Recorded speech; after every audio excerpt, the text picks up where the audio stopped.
Hello mga ka-jelly, meron akong in-edit na Huntrix team at ito nga siya. Nakikita niyo ba sa screen? So kung paano nga mag-edit ay ganun lang din katulad ng mga tutorial na in-upload ko dito sa aking YouTube channel. Ngayon pinakita ko lang sa inyo ito, kung gusto niyo lamang naman ay bibigay ko sa inyo yung prompt na ginamit ko dyan. PM nyo lang ako sa aking Facebook page. Ilalagay ko sa comment section ng aking Facebook page. Bibigay ko sa inyo yung prompt na ginamit ko dyan. At kung halimbawa hindi naman ako makapag-reply agad, nakapost na naman yan sa aking Facebook page. Nandun po sa comment section ang prompt na ginamit ko.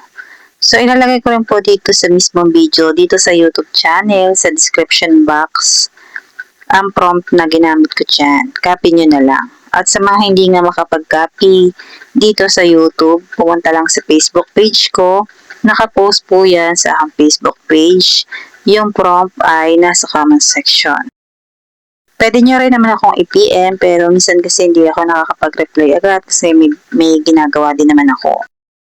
Ayun lamang po ay sa mga gusto lamang. Ito po ay free prompts.